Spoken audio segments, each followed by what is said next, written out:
Assalamualaikum warahmatullahi wabarakatuh. Waalaikumsalam warahmatullahi wabarakatuh.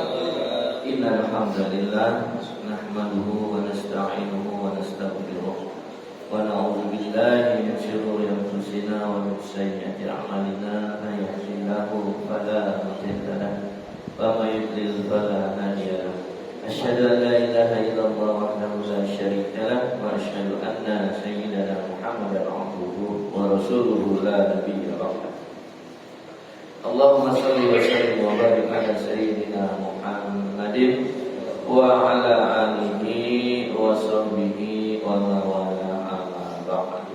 Rabbi ishrah li sadri wa yassir li amri wa hlul 'uqdatam min lisani yafqahu qawli. Masyarul muslimin yang dirahmati Allah, puja dan puji syukur marilah senantiasa kita panjatkan kehadirat Allah atas segala limpahan nikmat serta karunia. Shalawat serta salam semoga tercurah kepada junjungan kita baginda Nabi Muhammad sallallahu alaihi wasallam. Semoga kita selalu istiqomah menjalankan sunnah-sunnah Nabi sampai akhir hayat kita, dan semoga atas izin Allah kita akan berjumpa dengan baginda Nabi Muhammad di yaumil akhir. Amin ya rabbal alamin. Mari kita awali taklim kita dengan membacakan Al-Quran suratul Fatihah ala al-Adhimiyah wa al-Fatihah. Al-Fatihah. A'udzu billahi minasyaitonir rajim. Bismillahirrahmanirrahim. Alhamdulillahi rabbil alamin. Ar-Rahmanir Rahim. Maliki yaumiddin. Iyyaka na'budu wa iyyaka nasta'in. Ihdinas siratal mustaqim. Siratal ladzina an'amta 'alaihim ghairil maghdubi 'alaihim waladdallin. Amin. Baik, masyarakat muslimin, pada kesempatan yang berbahagia ini saya akan melanjutkan pembahasan hadis yang dulu pernah saya bawakan di RT 1 namun belum selesai. Jadi dilanjut aja ya, yaitu tentang apa? Tentang 7 golongan orang yang akan mendapatkan naungan dari Allah di hari kiamat, di mana dikatakan bahwa pada hari itu tidak ada yang memberikan pertolongan satupun kecuali Allah Subhanahu wa ta'ala, termasuk saudara kita, kerabat kita. Kenapa? Karena pada hari itu jangankan seseorang bisa menolong orang yang lain, menolong dirinya sendiri saja banyak yang tidak bisa, apalagi menolong orang lain. Baik, saya bacakan kembali hadisnya secara lengkap. Nanti pembahasannya mungkin mulai dari nomor 4 ya. An Abi Hurairah radhiyallahu anhu anin Nabi sallallahu alaihi wasallam qala sabatun yuzilluhullahu fi zilli yauma la zilla illa zilluh. Al-imamul adil wa syabun abi bi'ibadatillah wa rajulun qalbuhun mu'allaqun fil masajid wa rajulani tahabba billahi ijtama'a 'alaihi wa tafarraqa 'alaihi wa rajulun da'athu amra'atu zatu mansib wa jamal faqala inni akhafu Allah wa rajulun tasaddaqa bisadaqati fa akhfaha hatta la ta'lama shimaluhu ma tunfiqu yaminu wa rajulun zakarallahu khaliyan fa fa'adat 'alaihi ainahu, yang artinya dari Abi Hurairah radhiyallahu anhu dari Nabi sallallahu alaihi wasallam, beliau sallallahu alaihi wasallam bersabda, 7 golongan yang menjauhi Allah dalam naungannya pada hari di mana tidak ada naungan kecuali yang pertama, imamun adil, yaitu seorang pemimpin yang adil. Yang kedua, pemuda yang tumbuh dewasa dalam beribadah kepada Allah. Yang ketiga, seorang yang hatinya bergantung selalu kepada masjid. Yang keempat, dua orang yang saling mencintai di jalan Allah, keduanya berkumpul karena Allah dan berpisah juga karena Allah. Yang kelima, seorang laki-laki yang diajak berzina oleh seorang wanita yang mempunyai kedudukan, lagi cantik, lalu ia berkata, sesungguhnya aku takut kepada Allah. Dan yang keenam, seorang yang bersedekah dengan satu tangannya, lalu ia menyembunyikan, seolah-olah tangan kirinya tidak tahu apa yang disedekahkan dari tangan kanannya. Dan yang terakhir, seorang yang selalu berzikir kepada Allah dalam keadaan sepi, lalu ia meneteskan air mata. Jadi zikirnya menyendiri, ya, ngumpet. Hanya dia yang Allah yang tahu sebenarnya. Baik. Dulu sempat kita bahas sampai yang ketiga dan keempat, ya. Kita anggap aja yang ketiga, ya. Nah, sekarang kita coba lanjutkan. Jadi dalam hadis ini dikatakan bahwa di hari nanti, ya, di padang mahsyar itu, ketika Allah, ya, telah membangkitkan manusia dari kematiannya, dari kuburnya, itu pontang-panting gitu kan, ya. Manusia itu pontang-panting. Tidak ada yang bisa menyelamatkan, ya, tidak ada yang bisa menyelamatkan orang lain karena ia sibuk menyelamatkan dirinya. Bahkan tidak memungkinkan juga, dia tidak bisa menyelamatkan dirinya. Karena apa? Karena bisa jadi syarat-syaratnya tidak cukup, kecuali ketujuh golongan ini, kata Nabi. Nah, golongan yang keempat tadi disebutkan, yaitu dua orang yang saling mencintai di jalan Allah. Keduanya berkumpul karena Allah dan berpisah karena Allah. Ini merupakan satu persahabatan, ya, baik antara dua orang laki-laki maupun dua orang perempuan, ya, yang dikarenakan persahabatan itu dilandasi karena cinta kepada Allah. Jadi kalau persahabatan seorang laki-laki sama seorang perempuan, nanti lama-lama jadi beda persahabatannya. Nah, ya kalau memang jodoh, ya nanti bisa jadi suami istri kan gitu.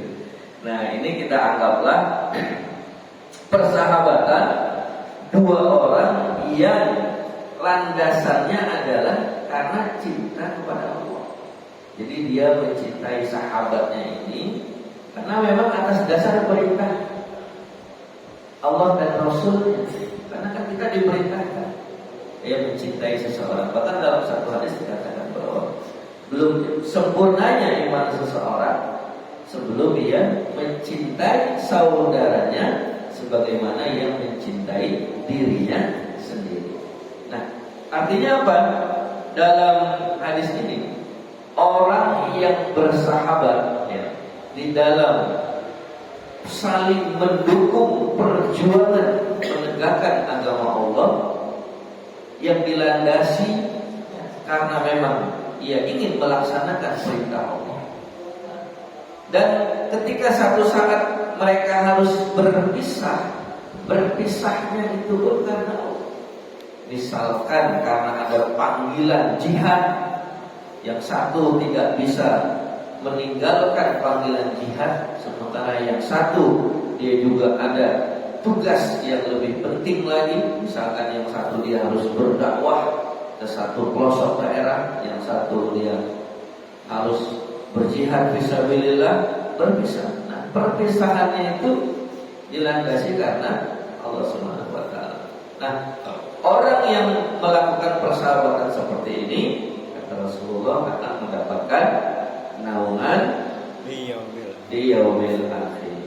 Nah, mudah-mudahan ini kan banyak 7. Kesempatannya banyak. Mudah-mudahan kita bisa menjadi minimal 1 di antara 7 tersebut. Amin. Yang pertama, imam yang adil. Ya, kalau kita udah gak kesempatan jadi pemimpin, ya udah yang lain aja kan.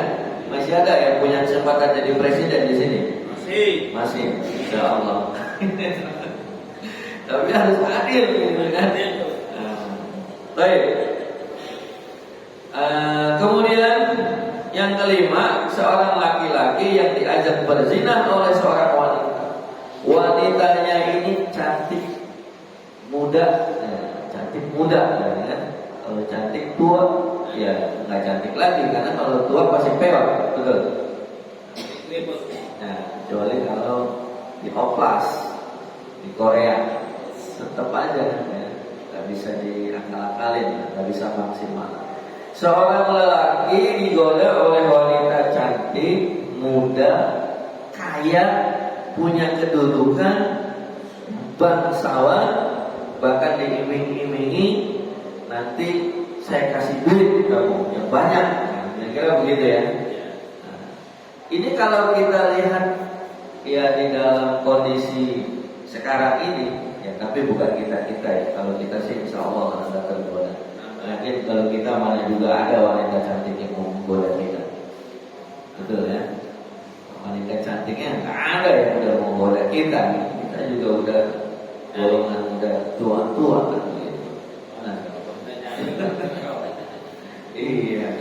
Nah, coba kita bayangin, siapa yang tidak tergoda? Ya. Suasananya sangat mendukung. Ya, misalkan, ya katakanlah di rumah si wanita, dia sendirian, ya, orang kaya, cantik, ya, menggoda. Lalu laki-laki tersebut diminta untuk melakukan perbuatan maksiat. Tapi apa kata sang laki tersebut? Inni akhufullahu rabbal alamin. Sesungguhnya aku takut kepada Allah Tuhan semesta alam. Nah ini kan hampir jarang ya. Bahkan di sosial media aja itu lagi viral itu. Orang yang cacat aja yang gak punya tangan kiri kanan ternyata melakukan ruda paksa ya. Gak punya tangan gitu kan. Hebat, luar biasa. Rayuannya juga mau. Sehingga banyak wanita-wanita. Ini sebaliknya nih dia, malah dia yang menggoda wanita-wanita.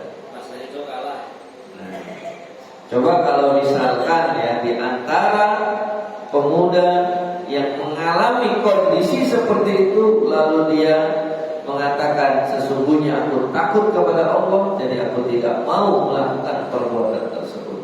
Maka orang yang mempunyai keimanan seperti ini, insya Allah akan mendapatkan naungan di sisi Allah Subhanahu wa Ta'ala. Ya. Di dalam satu kisah yang lain juga ada dikisahkan pemuda tersebut namanya kalau nggak salah Abu Bakar Al-Miski atau Abdullah Al-Miski. Miski dari kata misik, ya. Parfum yang paling wangi, ya misik. Pernah dengar bahwa misik ya? Itu seorang laki-laki sama kondisinya berada di dalam sebuah rumah seorang wanita, tidak ada siapa-siapa. Lalu dia diminta untuk berbuat mesum. Kalau tidak, ia akan dibunuh. Waduh, repot ya atas itu udah hampir goyang gua daripada gua mati dibunuh. Udahlah, layanin aja nanti habis ini tobat kan begitu. Nah, ternyata akhirnya dia karena memang keimanan yang begitu kuat, dia tidak mau melayani ajakan wanita tersebut. Lalu dia izin sebentar, dia mau ke kamar mandi katanya. Sebentar saya mau ke kamar mandi. Ya silakan. Lalu setelah ke kamar mandi dia buang hajat. Nah kotorannya itu dilumurin semua ke badannya. Dilumurin semua ke badannya. Kira-kira kalau badannya itu dilumuri kotoran, ya, wangi apa? Harum? Wangi apa? Ya wangi kotoran, gitu kan? Nah setelah dia keluar dari kamar mandi, ayo kata si lelaki, kaget ya si perempuannya. Udah kebauan, kurang ajar, pergi. Akhirnya diusir dari rumahnya. Alhamdulillah, selamat dia. Akhirnya dia pergi langsung membersihkan dirinya. Tapi setelah itu apa yang terjadi? Ternyata tubuhnya menjadi wangi seperti misik. Ya, karena apa? Karena saking mempertahankan keimanannya, dia sampai rela melumuri badannya dengan kotorannya sendiri. Nah, tetapi setelah itu tubuhnya selalu wangi seperti wangi misik. Nah, luar biasa. Tapi kalau sekarang bapak-bapak ya jangan coba-coba, kan? Diajak berbuat mesum, aduh nggak mau, lalu kamar mandi diporehin semua gitu, kan? Setelah itu, waduh, bukannya wangi kayak Abu Bakar Al-Miski ya, tapi ya yang ada ntar malah di apa istilahnya, udah diusir di ini lah. Oke. Baik, kemudian yang keenam, seorang yang bersedekah dengan satu tangan. Ya, ini adalah satu perumpamaan. Ketika ia bersedekah dengan tangan kanannya, seolah-olah tangan kirinya ini nggak tahu apa yang disedekahkan dari tangan kanannya. Nah, ini menunjukkan bahwa perkara sedekah ini memang sangat dekat dengan faktor riya. Apa itu riya? Bukan riya irawan. Riya itu satu perbuatan ya, yang di dalam hatinya ia ingin mendapatkan pujian. Misalkan dia bersedekah, dikumpulin dulu nih orang-orang, jamaah, nih saya mau sedekah nih 10 juta, tuh catat nama saya. Ingat dapat tuh 10 juta. Orang-orang mah belum tentu ada sedekah segitu. Ya kepingin dipuji.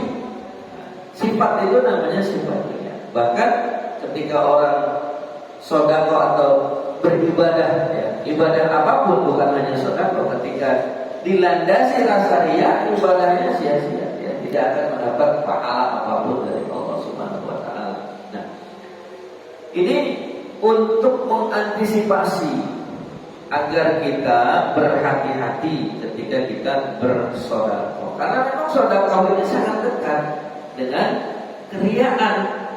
Kita nggak minta disebut-sebut aja sebenarnya, bisa kan? Kita bersedekah, udah kita sebenarnya ikhlas nih, nggak minta disebut. Kemudian panitia menyebutkan, ini alhamdulillah telah mendapatkan infak dari Bapak A yang senilai sekian. Wah, tahu semua nih jamaah masjid. Tetapi menimbulkan rasa bangga di dalam hatinya dan rasa ujub di dalam hatinya, itu sudah menjadi riya. Akhirnya apa? Menjadi sia-sia juga. Padahal dia tidak minta disebutkan, tidak minta diumumkan. Tetapi kalau memang diumumkan oleh panitia, dia di dalam hatinya tetap tidak ada rasa bangga, tidak ada rasa yang merasa wah dia orang yang paling dermawan, ya tidak masalah, ya. Karena di dalam Al-Quran juga disebutkan orang yang bersedekah baik secara sembunyi-sembunyi ataupun secara terang-terangan itu mendapatkan pahala yang besar di sisi Allah. Cuma permasalahannya di situ ada satu penekanan, jangan sampai kita riya. Nah, permasalahannya bisa nggak ini kita tidak berlaku riya ketika kita mendapatkan suasana seperti itu, gitu. Makanya di dalam hadis ini penekanannya lebih baik kita mencegah terjadinya timbulnya sifat riya, ya, daripada kan di sini konteksnya kan seolah-olah tangan kiri nggak tahu tangan kanan kita bersedekah, tangan kita sendiri. Nah, itu begitu pentingnya, ya, meredam sifat riya di dalam diri kita. Baik, kemudian yang ketujuh atau yang terakhir dalam hadis ini, seseorang yang berzikir kepada Allah dalam keadaan sepi lalu ia meneteskan air mata. Jadi zikirnya di sini dalam keadaan sepi, ya, bukan ramai. Ya, misalkan 2/3 malam dia bangun, kemudian dia sholat malam, kan sholat juga berzikir juga kan, ya. Dalam konteks ini katakanlah setelah dia bangun malam, dia qiyamul lail, kemudian ia menyempatkan membaca Al-Quran, kemudian ia berzikir yang mengagung-agungkan Allah Subhanahu wa taala dalam suasana yang sepi. Itu biasanya kalau kita khusyuk, ya, kita berzikir, kita menyebutkan asma Allah, ya, kita memohon kepada Allah di dalam kondisi yang seperti itu biasanya tidak terasa akan meneteskan air mata. Kenapa? Karena udah nyambung, ya, frekuensinya udah masuk, ya, sudah satu frekuensi antara kita sebagai seorang hamba dengan Allah Subhanahu wa taala sebagai seorang khalik. Ya, ketika terjadi komunikasi, ya, dan ketika di situ Allah mendengar kita, ya, mendengar apa yang kita ucapkan. Itu biasanya salah satu tandanya komunikasi kita itu berlangsung dengan Allah Subhanahu wa taala, timbul suasana, gitu kan, ya, suasana haru, ya. Ada yang meneteskan air mata, bahkan bisa bercucuran air mata. Ya bisa karena ia merasa apa yang ia lakukan ibadahnya kepada Allah itu masih belum seberapa dibandingkan dengan nikmat yang ia terimanya. Bisa juga karena ia merasa selama ini banyak dosa-dosa yang ia perbuat, ya, sehingga di dalam kontemplasinya, di dalam munajatnya kepada Allah Subhanahu wa taala itu sampai menggetarkan hati, ya, dan jiwanya. Nah sekarang pertanyaannya, kita nih kira-kira kalau berzikir kepada Allah sampai meneteskan air mata enggak? Belum, ya. Iya, ada juga meneteskan air mata, tapi karena mikirin utang. Ya Allah, utang saya sekian ratus juta ini belum kebayar. Gimana cara mikirin cara ngelunasinnya, kan gitu. Nah, tapi itu udah lebih bagus. Orang yang mempunyai permasalahan lalu ia datangnya kepada Allah, insya Allah Allah akan jadikan jalan keluar baginya, ya kan? Wa may yattaqillaha yaj'al lahu makhraja. Barang siapa yang bertakwa kepada Allah, maka akan dijadikan baginya jalan keluar. Jadi kalau punya hutang, ya datangnya kepada Allah, ya. Itu merupakan satu cara bagi Allah untuk mendekatkan seorang hambanya itu biasanya dengan diberikan satu permasalahan, ya. Karena kalau nggak dikasih satu permasalahan, mungkin dia terus asik, ya, asik dengan kehidupannya, asik dengan kemaksiatannya, asik dengan kezalimannya, sehingga ia lupa kepada Allah Subhanahu wa taala. Tetapi ketika Allah mengingatkannya dengan satu musibah, maka ia akan datang kepada Allah. Itu pertanda bahwa di dalam hatinya masih ada iman, masih ada takwa kepada Allah.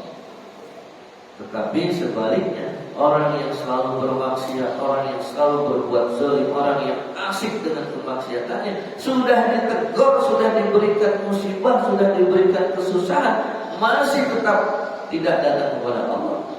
Nah, itu memang berarti di dalam hatinya itu sudah beku, ya kan? Khatamallahu ala qulubihim. Allah telah mengunci hatinya, sehingga walaupun Allah sudah memberikan peringatan, tetapi dia tetap tidak bergeming.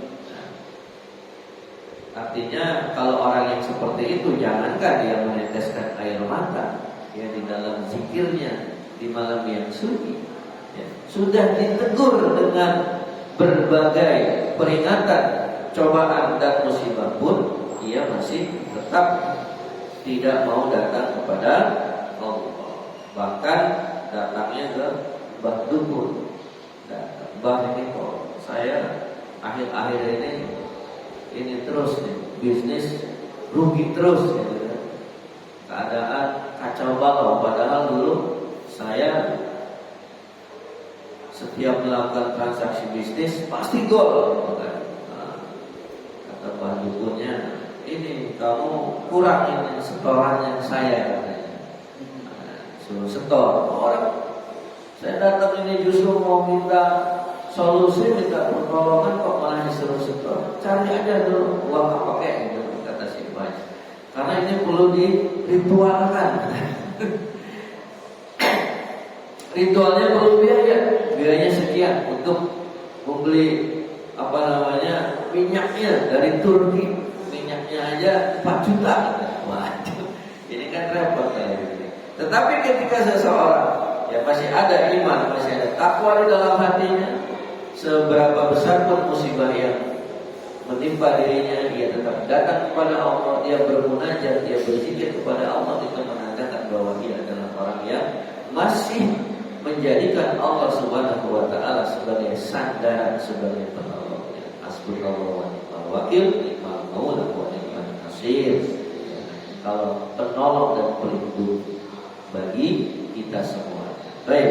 Nah, masyarakat muslimin, itu 7 golongan manusia yang akan mendapatkan naungan di sisi Allah di hari yang tidak ada naungan kecuali naungan atau pertolongan dari Allah Subhanahu wa taala. Yang pertama apa? Seorang imam yang adil, seorang pemimpin yang adil kepada rakyatnya. Adil artinya menempatkan sesuatu sesuai pada peruntukannya, ya. Jangan ahli judi dijadiin menteri. Nah, repot nih kalau begini. Berarti ini gak adil ya pemimpin begini kan? Ya, ada yang karena selalu menjilat-jilat dijadiin utusan khusus gitu kan. Akhirnya banyak juga ya. Kemudian pemuda yang tumbuh ya dalam suasana selalu beribadah kepada Allah. Yang ketiga, seorang yang hatinya selalu terpaut kepada masjid. Di sini ada keistimewaan disebutkan adalah rajul, seorang pemuda, ya bukan seorang kakek-kakek. Ya kalau kakek-kakek mah hatinya selalu ingat Allah, memang udah waktunya. Ya. Kapan lagi kalau udah kakek-kakek masih preman terus ya, kapan kan? Bahkan dalam satu hadis diriwayatkan Allah tidak akan memberikan dispensasi ya atau menerima alasan apapun bagi seseorang yang ketika dia sudah diberi umur 50 tahun tetapi ia belum sempat ya melaksanakan kebaikan. Artinya ketika ia meninggal mau umur 50 tahun lebih sehari itu udah gak ada alasan. Jadi kasih umur sampai 50 udah cukup. Kemudian yang keempat, 2 orang yang saling mencintai karena Allah dan berpisah juga karena Allah. Yang kelima, seorang laki-laki yang diajak berzina oleh wanita cantik tetapi ia menolaknya karena ia takut kepada Allah. Yang keenam, orang yang bersedekah seolah-olah tangan kanannya yang menyerahkan tetapi tangan kirinya tidak tahu. Dan yang terakhir adalah seorang yang selalu berzikir ingat kepada Allah saking khusyuknya sampai ia berlinang air matanya. Mudah-mudahan kita bisa menjadi minimal 1 bagian di antara 7 golongan tersebut. Amin. Amin. Mudah-mudahan bermanfaat. Dan yang penting adalah kita menjadikan hadis ini motivasi bagi diri kita untuk selalu berbuat baik, beramal soleh sehingga kita bisa menjadi 1 di antara 7 golongan tersebut. Allahu a'lam bishawab. Astagfirullahaladzim. Astagfirullahaladzim. Allahumma shalli wa sallim ala sayyidina Muhammadin sayyidil awwalin wal akhirin wa ala alihi wa sahbihi rasulillah ajma'in. Alhamdulillahi rabbil alamin hamdan yuwafi ni'amahu wa yukafi manzilah. Ya Rabbana lakal hamdu kama yanbaghi li jalali wajhikal karim wa 'azimi sultanik. Allahumma shalli ala sayyidina Muhammadin wa ala alihi wa sahbihi ajma'in. Allahumma taqabbal minna salatana wa siyamana wa qiyamana wa qawlana wa tadarru'ana wa tafazzu'ana wa taqabbal ya arhamar rahimin. Allahumma ighfir lana wa li walidina warhamhum kama rabbawna shighara. Allahumma hab lana min azwajina wa dhurriyyatina qurrata a'yun waj'alna lil muttaqina imama wa ij'alna muqimas salatana wa min dhurriyyatina rabbana wa taqabbal du'a. Rabbana zalamna anfusana wa illam taghfir lana wa tarhamna lanakunanna Allahumma rzuqna rizqan wasi'an wa ilman nafi'an wa amalan mutaqabbalan wa zamban maghfuran wa tijaratan lan tabur ya razzaqi fatah ya rabbal alamin. Rabbana fil lana wa li ikhwanina alladziina sabaquna bil iman wa la taj'al fi qulubina ghillan lil ladziina amanu rabbana innaka ra'ufur rahim. Rabbana atina fid dunya hasanah wa fil akhirati hasanah wa qina adzabannar. Subhana rabbika rabbil izzati amma yasifun wa salamun